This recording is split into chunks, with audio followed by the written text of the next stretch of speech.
വിഴിഞ്ഞം തുറമുഖ പദ്ധതിക്ക് ദേശീയ ഹരിത ട്രിബ്യൂണലിന്റെ അനുമതി. പാരിസ്ഥിതിക സംരക്ഷണം ഉറപ്പുവരുത്താൻ വിദഗ്ധ സമിതി രൂപീകരിക്കാനും നിർദ്ദേശം. വിവരങ്ങളുമായി എം സന്തോഷ് ചേരുന്നു. സന്തോഷ്, എന്തൊക്കെയാണ് ഹരിത ട്രിബ്യൂണലിന്റെ വിധിയുടെ വിശദാംശങ്ങൾ?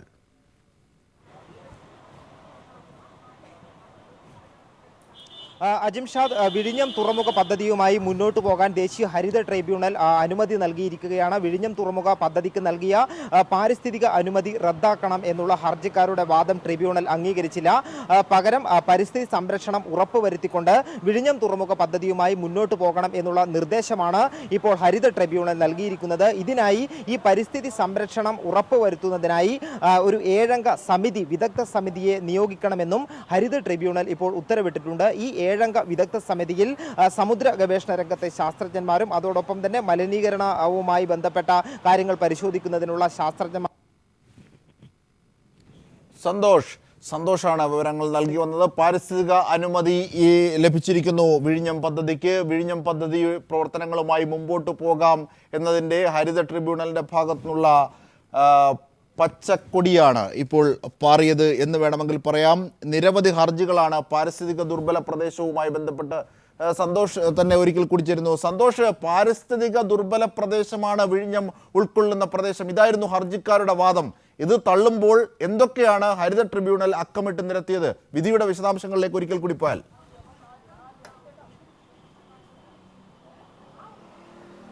സന്തോഷ്. അജിംഷാദ്, ഈ ഹർജിയിൽ പ്രധാനമായും ഹർജിക്കാർ ചൂണ്ടിക്കാണിച്ചിട്ടുള്ള കാര്യങ്ങൾ, ഒന്ന്, വിഴിഞ്ഞം തുറമുഖ മേഖലയിലെ പരിസ്ഥിതിക്ക് ഈ പദ്ധതി വന്നാൽ വലിയ ദോഷമുണ്ടാകും. അവിടെയുള്ള സമുദ്ര സമ്പത്തിനെ അത് ബാധിക്കുകയും അതോടൊപ്പം തന്നെ മത്സ്യസമ്പത്തിനെ ബാധിക്കുന്നത് കൊണ്ട് തന്നെ തൊഴിലാളികൾ ഉൾപ്പെടെയുള്ളവർക്ക് വലിയ രീതിയിലുള്ള ബുദ്ധിമുട്ടുകൾ നേരിടേണ്ടി വരും. കൂടാതെ ഈ സമുദ്ര തീര മേഖലയ്ക്ക് കാര്യമായ പാരിസ്ഥിതിക ദോഷമുണ്ടാകും. ഇത്തരത്തിൽ ഈ പദ്ധതി വരുന്നത് കൊണ്ടുണ്ടാകുന്ന പാരിസ്ഥിതിക ദോഷങ്ങൾ മുൻനിർത്തി പദ്ധതി റദ്ദാക്കണം എന്നായിരുന്നു ഹർജിക്കാരുടെ വാദം. അതുമാത്രമല്ല, 91-ലെ കേന്ദ്ര വനം പരിസ്ഥിതി മന്ത്രാലയത്തിന്റെ വിജ്ഞാപനമുണ്ട് തീരദേശ സംരക്ഷണവുമായി ബന്ധപ്പെട്ട്. ഇതിന് 2011-ൽ ഈ വിജ്ഞാപനത്തിന് ഒരു ഭേദഗതി വരുത്തിയിട്ടുണ്ട്. ആ ഭേദഗതി വന്നതുകൊണ്ടാണ് വിഴിഞ്ഞം തുറമുഖത്തിന് അനുമതി ലഭിച്ചത്. 91-ലെ വിജ്ഞാപനം അതുപോലെ നിലനിൽക്കുകയാണെങ്കിൽ ഈ തീരദേശത്ത് ഈ പദ്ധതി വരുന്നതിന് തടസ്സങ്ങൾ ഉണ്ടാകുമായിരുന്നു. അതുകൊണ്ട് തന്നെ പഴയ വിജ്ഞാപനത്തിലേക്ക് തിരിച്ചു പോകണം, ഭേദഗതി റദ്ദ് ചെയ്യണം എന്നതുൾപ്പെടെയുള്ള വാദങ്ങളെല്ലാം ഹർജിക്കാർ മുന്നോട്ട് വെച്ചിരുന്നു. ഏതായാലും ഇപ്പോൾ സംസ്ഥാന സർക്കാരിനും തുറമുഖ വകുപ്പിനും അനുകൂലമായിട്ടുള്ള, തുറമുഖ കമ്പനിക്കും അനുകൂലമായിട്ടുള്ള വിധി തന്നെയാണ് വന്നിട്ടുള്ളത്. കാരണം ഈ വിദഗ്ധ സമിതിയെ നിയോഗിച്ച് പരിസ്ഥിതി സംരക്ഷണം ഉറപ്പുവരുത്തണം എന്നുള്ള കാര്യം നേരത്തെ തന്നെ പാരിസ്ഥിതിക അനുമതി നൽകുന്ന സമയത്ത് തന്നെ വനം പരിസ്ഥിതി മന്ത്രാലയം വ്യക്തമാക്കിയ കാര്യമാണ്. അതിൽ കൂടുതലായിട്ടുള്ള കാര്യങ്ങൾ ഇതിലേക്ക് ഉൾപ്പെടുത്തിയിട്ടില്ല. ഏതായാലും ഈ സമിതിയുടെ മേൽനോട്ടത്തിൽ വിഴിഞ്ഞം തുറമുഖത്തെ പരിസ്ഥിതി സംരക്ഷണം ഉറപ്പുവരുത്തണം. മറ്റൊരു കാര്യം, കോടതി മുന്നറിയിപ്പ് നൽകിയ കാര്യം, ട്രിബ്യൂണൽ മുന്നറിയിപ്പ് നൽകിയ കാര്യം, പരിസ്ഥിതിക്ക് ദോഷം വരുന്നുണ്ട് എന്ന് ബോധ്യപ്പെട്ടാൽ, അല്ലെങ്കിൽ ഈ പറയുന്ന നടപടിക്രമങ്ങൾ പാലിച്ചിട്ടില്ല എന്ന് ബോധ്യപ്പെട്ടു കഴിഞ്ഞാൽ അത് വലിയ രീതിയിലുള്ള ഫൈൻ ഈടാക്കുന്നതിന്, പിഴ ഈടാക്കുന്നതിനായി നിർബന്ധിതമാകും ഹരിത ട്രിബ്യൂണൽ എന്നുള്ള ഒരു മുന്നറിയിപ്പ് കൂടി ഹരിത ട്രിബ്യൂണൽ നൽകിയിട്ടുണ്ട്. ഏതായാലും ഈ പദ്ധതിക്കുള്ള തടസ്സങ്ങൾ മാറിക്കിട്ടി എന്നുള്ളത് ഏറ്റവും പ്രധാനപ്പെട്ട കാര്യം തന്നെയാണ്. ഏതായാലും അജിംഷാദ് നമ്മോടൊപ്പം ഇപ്പോൾ തുറമുഖ സെക്രട്ടറി ജെയിംസ് വർഗീസ് നമ്മോടൊപ്പം ചേരുന്നുണ്ട്. നമുക്ക് അദ്ദേഹത്തോട് തന്നെ ചോദിക്കാം ഈ വിധിയുടെ കൂടുതൽ വിശദാംശങ്ങൾ സംബന്ധിച്ച്. ഇത് സർ, സംസ്ഥാന സർക്കാരിന് എന്ത് തരത്തിലാണ് ഈ ഒരു വിധിയെ നോക്കി? ഇത് സംസ്ഥാന സർക്കാർ അനുകൂലമായ, ഏറ്റവും അനുകൂലമായിട്ടുള്ളൊരു വിധിയാണ്. പ്രത്യേകമായിട്ട് പ്രോജക്റ്റിനെ ബാധിക്കത്തക്ക ഒരു കണ്ടീഷനും കോടതി വെച്ചിട്ടില്ല. സംസ്ഥാന സർക്കാരിന് വളരെ അനുകൂലമായിട്ടുള്ളൊരു വിധിയാണ്. ഈ വിദഗ്ധ സമിതിയുടെ നിർദ്ദേശമനുസരിച്ച് എന്തെങ്കിലും മാറ്റങ്ങൾ വരുത്തേണ്ടതായിട്ട് വരുമോ? റിപ്പോർട്ട് കിട്ടിയതിന് ശേഷമായിരിക്കുമോ ഇനി തുടർ നടപടികൾ സ്വീകരിക്കുന്നത്, അല്ല ഇപ്പോൾ തുടരുന്ന പ്രവർത്തനങ്ങൾ അതുപോലെ തന്നെ തുടരും? ഇല്ല, വിദഗ്ധ സമിതി ഇപ്പോൾ തന്നെ നമുക്കുണ്ട്. അത് എല്ലാ 6 മാസവും റിപ്പോർട്ട് കേന്ദ്ര പരിസ്ഥിതി വകുപ്പിന് നൽകിക്കൊണ്ടാണ് ഇരിക്കുന്നത്. അതിലെ ചില അംഗങ്ങളും പുതിയതായിട്ട് വരുന്ന വിദഗ്ധ സമിതിയിൽ ഉണ്ടാകുമെന്നാണ് ഞാൻ മനസ്സിലാക്കുന്നത്. കൂടുതൽ ചില അംഗങ്ങളെ ചേർത്തിട്ടുണ്ടെന്നുള്ള വ്യത്യാസം മാത്രമേ വരുന്നുള്ളൂ.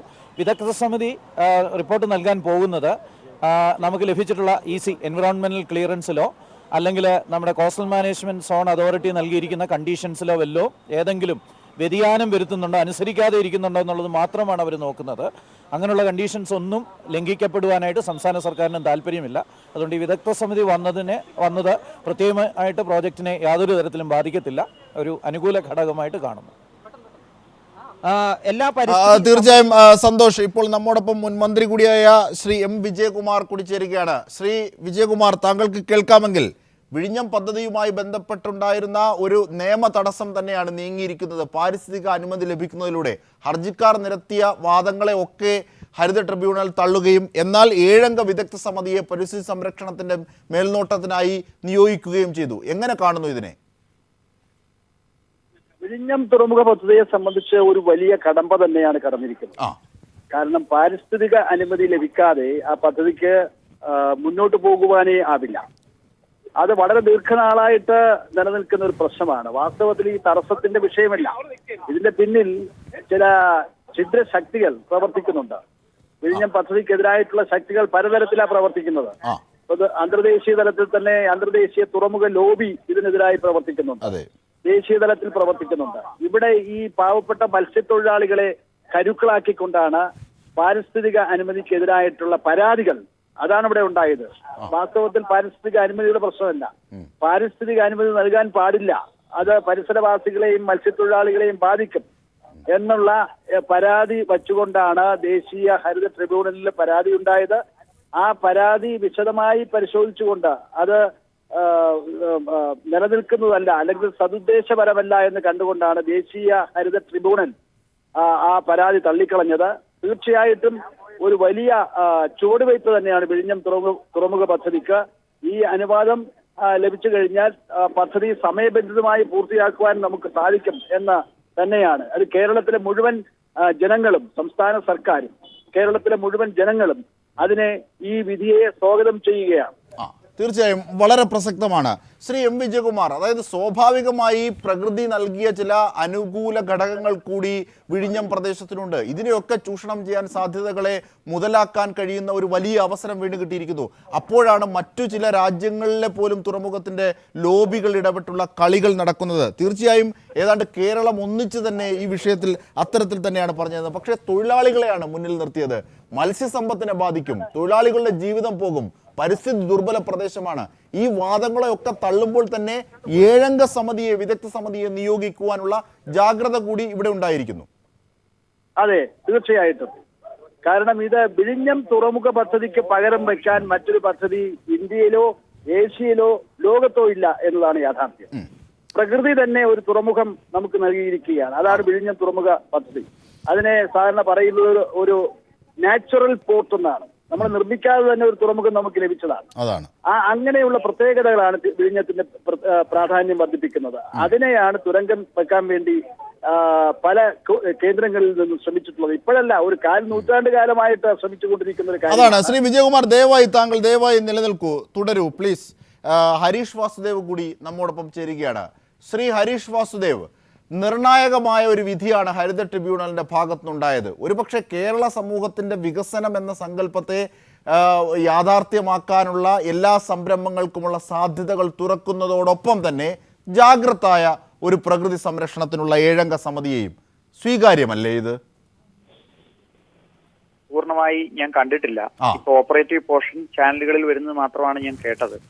ഞാൻ ഈ കേസിൽ ഒരു പരാതിക്കാരന്, പ്രധാനപ്പെട്ട ഒരു അപ്പീൽ വാദിക്ക് വേണ്ടി ചെന്നൈ ഹരിത ട്രൈബ്യൂണലിൽ അപ്പീൽ ഫയൽ ചെയ്യുകയും തുടക്കത്തിൽ വാദിക്കുകയും ചെയ്ത ഒരു അഭിഭാഷകനാണ്. അതുകൊണ്ട് എനിക്ക് കേസിന്റെ മെറിറ്റ് പൂർണ്ണമായി അറിയാം. കേരളത്തിലെ വികസനവുമായി ബന്ധപ്പെട്ടുള്ള ചർച്ചകളിൽ എടുക്കുന്ന നിലപാടല്ല ഇക്കാര്യത്തിൽ. വിഴിഞ്ഞം എൻവയോൺമെന്റ് ക്ലിയറൻസ് റദ്ദാക്കണമെന്ന് ആവശ്യപ്പെട്ടുകൊണ്ട് പോയ കേസിൽ എന്റെ കക്ഷി ഉൾപ്പെടെ, ഞാൻ ഉൾപ്പെടെ വ്യക്തിപരമായി സ്വീകരിച്ചിരുന്നു. കാരണം എൻവയോൺമെന്റ് ക്ലിയറൻസ് കൊടുക്കുന്ന പ്രോസസ് ശരിയായിരുന്നോ എന്നും അവിടെ നടക്കുന്ന ഈ നിർമ്മാണ പ്രവർത്തനത്തിന്റെ പാരിസ്ഥിതിക ആഘാതം വേണ്ടത്ര പരിശോധിച്ചിരുന്നോ എന്നുമുള്ള വാദമാണ് വാസ്തവത്തിൽ എല്ലാ കേസുകളിലും അപ്പീലിൽ ഹരിത ട്രൈബ്യൂണൽ പരിഗണിക്കുക. ആറന്മുള കേസിൽ നമ്മളത് കണ്ടതാണ്. അവിടെ വെറ്റ്ലാൻഡുകളെ സംബന്ധിച്ചുള്ള പഠനം വേണ്ടത്ര നടന്നില്ല എന്നാണ് അന്ന് കോടതി നിരീക്ഷിച്ചത്. ഇപ്പോൾ ഈ കേസിലും അത് തന്നെയാണ് വാസ്തവത്തിൽ പറഞ്ഞിരുന്നത്. കാരണം വിഴിഞ്ഞം പദ്ധതി ആവശ്യമായ പഠനങ്ങൾ നടത്തിയല്ല മുന്നോട്ട് പോയതെന്നും അതൊരു എറോഡിംഗ് കോസ്റ്റ് ആയതുകൊണ്ട് അവിടെ നടക്കുന്ന നിർമ്മാണ പ്രവർത്തനം ആയിരക്കണക്കിന് അല്ലെങ്കിൽ 10,000-കണക്കിന് മത്സ്യത്തൊഴിലാളികൾ ബാധിക്കുന്ന കിലോമീറ്ററുകളോളം നീണ്ട പ്രദേശത്തെ, പ്രത്യേകിച്ച് കോസ്റ്റൽ ഏരിയയെ ബാധിക്കാൻ സാധ്യതയുണ്ട് എന്നുമുള്ള കമ്പനിയുടെ പഠന റിപ്പോർട്ട് വേണ്ടത്ര പരിശോധിച്ചില്ല എന്നതായിരുന്നു ഇതിനകത്ത് പ്രധാനപ്പെട്ട ആക്ഷേപം. ഇത് മത്സ്യത്തൊഴിലാളികളോ പരാതിക്കാരോ ഉന്നയിച്ച പഠന റിപ്പോർട്ടുകളല്ല, മറിച്ച് കമ്പനി തന്നെ പഠനം നടത്തി കേന്ദ്ര സർക്കാരിൽ പബ്ലിക് ഹിയറിംഗിൽ ഒക്കെ വെച്ചിട്ടുള്ള ഡോക്യുമെന്റ്സ് വേണ്ടത്ര പരിശോധിച്ചിരുന്നെങ്കിൽ കുറച്ചുകൂടി ഈ കാര്യത്തിൽ ജാഗ്രത കാണിക്കുമായിരുന്നെന്നും ഈ കോസ്റ്റ് ഒരു ഇറോഡിംഗ് കോസ്റ്റ് ആയതുകൊണ്ട് തന്നെ ഇത്ര വലിയ പാരിസ്ഥിതികാഘാതം ഉണ്ടാകുന്ന പദ്ധതികൾ ഇത്തരം പ്രദേശങ്ങളിൽ അനുവദിക്കാൻ പാടില്ല എന്നുള്ള 1991 നോട്ടിഫിക്കേഷൻ അനുസരിച്ച് ഈ പദ്ധതി ഇവിടെ പാടില്ല എന്നുമായിരുന്നു വാദം. തീർച്ചയായിട്ടും ആ വാദഗതി ഇന്ന് കോടതി തള്ളിക്കളഞ്ഞിരിക്കുകയാണ്. എന്നാൽ കോടതി ചില ഒബ്സർവേഷൻസ് നടത്തിയിട്ടുണ്ട് എന്നാണ് ഞാൻ മനസ്സിലാക്കുന്നത്. അത് എന്താണ് എന്ന് പരിശോധിച്ച് ഈ വിഴിഞ്ഞമുണ്ടാക്കുന്ന പദ്ധതി ഉണ്ടാക്കുന്ന പാരിസ്ഥിതിക ആഘാതം പരിശോധിക്കുന്നതിനും അത് ഇല്ലാതാക്കുന്നതിനും വേണ്ട നടപടികൾ ഈ കോടതി വിധിയിൽ ഉണ്ടെങ്കിൽ തീർച്ചയായിട്ടും അതിനെ സ്വാഗതം ചെയ്യും. അല്ല മറിച്ചാണ് നിലപാടെങ്കിൽ തീർച്ചയായിട്ടും അതിനെ മേൽക്കോടതികളെ സമീപിക്കേണ്ടതാണല്ലോ. സ്വാഭാവികമായിട്ടും അത്തരം നടപടികൾ. തീർച്ചയായും ഹരീഷ് വാസുദേവ്, പാരിസ്ഥിതിക അനുമതി നൽകുകയും ഒപ്പം ഇതിന്റെ പാരിസ്ഥിതിക ആഘാതവുമായി ബന്ധപ്പെട്ട പ്രശ്നങ്ങളെ സദാ ജാഗരൂകമായി ശ്രദ്ധിക്കാൻ 7-അംഗ സമിതിയെ രൂപപ്പെടുത്തുകയും ചെയ്തു. അത് 6 മാസത്തിലൊരിക്കൽ റിപ്പോർട്ട് സമർപ്പിക്കുകയും ചെയ്യണം. അങ്ങനെ വളരെ ബാലൻസ്ഡായ വികസനത്തിന് തുറക്കുന്ന ഒരു വലിയ സമീപനം തന്നെയാണ് ഹരിത ട്രിബ്യൂണലിന്റെ ഭാഗത്തുണ്ടായത്. വിധിയുടെ വിശദാംശങ്ങളുടെ ഏറ്റവും പുതിയ വിവരങ്ങളുടെ അടിസ്ഥാനത്തിൽ കൂടി. വളരെ നന്ദി ഹരീഷ് വാസുദേവ്, എം വിജയകുമാർ, വളരെ നന്ദി ഈ ഘട്ടത്തിൽ ഞങ്ങളോട് ചേർന്നതിന്.